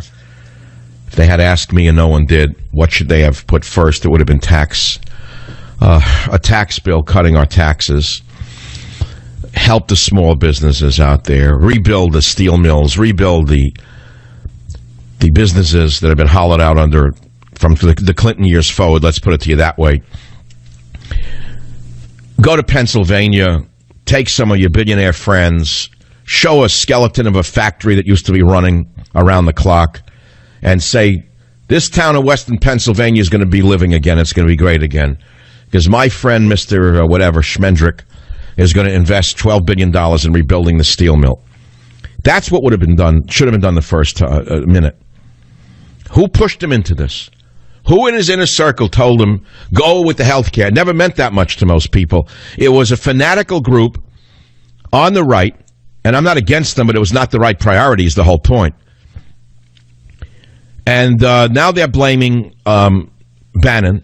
They're saying the bull in the china shop did this, pushed him in this direction. It's only a matter of time until something goes on in that inner circle. But that's a separate story. Is it really that, depressing to the average person? That's not going to affect you today. That's the whole point. Taxes would affect you today. If you heard that he was cutting the general income tax from 39.5 for the upper income earners to 25, and he was cutting business taxes where they belong, like to that of the standards of the rest of the world, and he was eliminating the death tax, which China, the communist China, doesn't even have. Communist evil Russia doesn't have a death tax. Nancy Liar Pelosi. No death tax in Russia. No death tax in China. But your goon put in a death tax, doubled it after Bush. So you work your whole life and leave a farm to your kids. And this corrupt, evil, communist, Marxist government that creep Obama put in place says to the kid who inherits the farm, if the farm's worth $1 million, you owe us $500,000. The kid has to sell the farm to pay the taxes to this corrupt, evil government. So Trump could have said, I'm eliminating the death tax. That's it, end of story. Wouldn't that be a shot in the arm for millions of the deplorables out there? Wouldn't that have been a shot in the arm to the rest of us who are waiting for some kind of relief somewhere? No, we got nothing because he's listening to the wrong people. The bull in the china shop, the barfly, they're all whispering in the ears, sending him in the wrong direction. Didn't he say that he would not let Muslims into this country? And what did the Schumers and the Feinsteins and the Pelosi's have to say when he did that? Racist, this is, that is. No, he was a survivalist. And these psychopathic left-wing idiots are suicidal lemmings. And we have to ignore them and push them aside or they'll take us all over the cliff. Trump said he would ban any more Muslims from entering this nation. And what did he do? He tried to put in even a travel ban. And these sick people on the left called him every name under the sun and blocked him. One filthy judge in a dirty robe. Who is that piece of garbage judge? Who is he? Who is that filth? Did I elect him? Did that piece of garbage hiding behind a black robe, did he run for office? No, he's a left-wing nut. How did one nut in a filthy black robe stop a president? It's because he is backed up by the sickest people on the planet, suicidal leftists who will kill all of us unless we let Donald Trump do his job. And that's just the beginning of what must be done. I have a dream that one day I'll wake up and Donald Trump will be able to rule America, and all of the psychopathic obstructionists will finally be voted out by their own party, who also decide they want to live, not to die. Which brings us to terrorism again. What is our plan for victory for this terrorism? I'm very pleased to tell you that I do have friends in the media. I have a few friends in the media. I mean, you know, the book's #1 on the New York Times list, Trump's War, which is an awesome victory. You have no idea what this is. To be a man alone and to come out #1 on the Times list. This is the first time I've had a #1 bestseller in many a year. The first one was, hold on, I got to read you this. I went to my library and dusted off my first one. I've had many New York Times bestsellers recently, 5 in a row, which unto itself is pretty awesome. Thank you for that. But in 2002, I published a book called The Savage Nation, Saving America from the Liberal Assault on Our Borders, Language, and Culture. That's the one with the great picture of me with the sunglasses, the iconic picture of me with the Golden Gate Bridge behind me, that my son took in a snapshot one day on the back of a ferry boat or something. And the minute it was taken with the sun glinting off the glasses, it was an instant classic. And I look back on that book and I say, what was in that book that the people liked? They had never seen anything like it. So I looked at the outline of that book, From the Bronx to Broadcasting, Diversity is Perversity, America from the Melting Pot to the Chamber Pot, Christophobia in Praise of Christianity, Trickle-Down Immorality, Immigrants and Epidemics, TB Anyone, Dancing on the Cultural Abyss, Red Diaper Doper Babies Rule, and Crimes of the Democrats. It was only 200 and some odd pages, and I got to ask you, has anything changed? Has anything changed? We've lost the war thus far. Not. We haven't lost the war. We just won the election. But the suicidal deviants in the media are so devoted to their own self-destruction that they would deny us our own victory and deny us our own vote. They're supposed to be impartial. I don't turn a television show on for one day and not see an attack on Donald Trump or his family. Not one day passes without these perverts pretending that they run the world. Don't get me started now on the word pervert. Don't get me started on saying that it is not an act of Islamic terrorism. It's a perversion of a great faith. Don't get me started on that, because I would say to you that the media today is a perversion of a great profession. Oh yeah, it's a perversion of a great profession. Journalism was once a great profession until it was perverted by these diehard fanatical suicidal maniacs who deny half the nation their own vote. But there are friends I have in the media. I have them here and there. I was in a few radio shows. No conservatives in the media will even mention my name because they can't compete with me, so they don't. As I said, only Mike Gallagher, who I really don't know. I don't even know what time he's on, but he did mention my book because he said, I'm proud to say that, you know, one of us, a conservative writer, is #1 on the New York Times list, and he took pleasure in that, as he should, because he understands it's a battle. He takes it for real. He understands it's a real battle, and we're supposed to support each other when there's a victory in order to magnify the victory, in order to spread the message. But he's not bitter, he's not jealous, so he did it. Now I open up Breitbart, and I don't have any contacts with them, and I'm shocked to see that it's their lead story. How pleasant this is. Review, talk radio legend Michael Savage outlines his strategic plan for victory in Trump's war by Colin Medine. This is unbelievable. I'm reading you one paragraph. Breitbart, Michael Savage. It would have been easy for Michael Savage to write a book after the election of Donald Trump that boils down to "I told you so." After all, Savage is one of Trump's earliest supporters, but instead of taking the easy route, Savage has written Trump's war as Battle for America, a comprehensive battle plan for the Trump administration, ranging from his familiar topics of borders, language, and culture to economics and the deep state. I got to read this later because I do have honest people in the conservative media, and I want to thank everybody at Breitbart for overcoming all of the resistance that you must have in there to even mention my name. I'll be right back. Join the Savage Nation. Call now, 855-400-SAVAGE, 855-400-7282. Savage. The Savage Nation is sponsored by Swiss America, the only company I trust with my financial future. Call 800-289-2646 or SwissAmerica.com.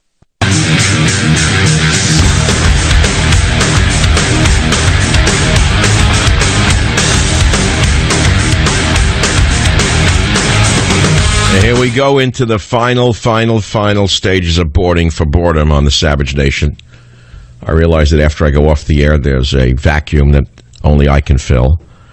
I'm not trying to be egotistical. I know many people have their own shows that they like. Very few of you will listen to every show all day long. Some do, but the truth is we all have our own audiences with some overlap. And it's the end of a long Friday. Out here on the West Coast, it's raining, going to be snowing up in the Sierras. That means in a couple of days you're going to get a storm on the East Coast again.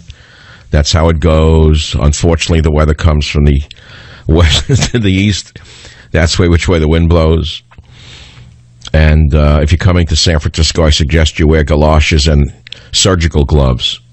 It's the most broken, dirty city in the world, a fourth world city. Don't believe the tourist brochures. I'm sorry to tell you this. I went to dinner last night in the city. You cannot drive on Van Ness Avenue. You can't drive on Lombard. You enter the Golden Gate Bridge. The roadway is broken. Where have the billions of dollars in highway funds gone? I don't know. Ask the folks who run the Bay Area where the money has gone. There's hardly a street in the city that's not broken. Bums walk down the street and insult you if you're sitting in an outdoor cafe. The police are not present because they can't be. They'll lose their job if they arrest them. If you stand up to a bum insulting your wife, you'll go to jail in this sick upside-down city. It's becoming unlivable here. It's worse than a third-world city. Having said that, we'll go to the callers now on the Savage Nation. That's just the beginning of my experience in the city last night. It was worse than that. I can't even tell you what else happened. Eric on KSFO in the city of San Francisco. Eric on line 3. Are you still there? Welcome to the program. I am, Michael, and as always, it's a pleasure to talk with you. Last time we had talked, it was about Jacob's Ladder, and before that was the White Owl. Oh, my God. So you're a very deep thinker. What's on your mind today, Eric? Well, you had said that Trump has not known defeat. I submit that I would treat bankruptcy as defeat, and he's known that a couple times before, and he has bounced back. The other point... Well, that's a very good point. That is a very good point. And frankly, you're reminding me of something some of my father's friends told me. The wealthier ones in the circle, the guys who moved up from the immigrant status and from owning a small store into a higher level, used to say to us guys when we were growing up, never be afraid to take a gamble, because the guys that we know who are very rich have always bounced back from misfortune. That's the word they used to use, was bounce back, over and over again. That's interesting, Eric. It just came back to me because of you. Absolutely. And also, there is a victory here because Trump has absolutely proved his loyalty. And now he can say, okay, you owe me loyalty now with respect to Gorsuch. Make it happen. Oh, are you kidding me? You think Schumer and Waters are going to give him anything? No. What's going to happen is he's going to turn to the rest of the Republican Party and say, okay, we are not going to have a filibuster. A filibuster is a rule of the Senate that you... That is correct, but Schumer has said he's going to filibuster Gorsuch's confirmation hearings, and the only way to overcome it would be for the gobbler McConnell to do the atomic bomb that Harry Reid used and go from a majority to a plurality. Exactly, and so that can be done. And what Trump is saying, essentially, look, I have shown my loyalty to... All right, so what you're saying is Trump can now call his cards in and make sure that they appoint Gorsuch by going to the nuclear option that Harry Reid created. That's a fabulous point. I'm sending you Trump's war. because you obviously are a deep reader. I forgot that you called me on the White Owl. It's a beautiful, blessed Friday. Enjoy the weekend, enjoy nature, enjoy the family, enjoy your pets.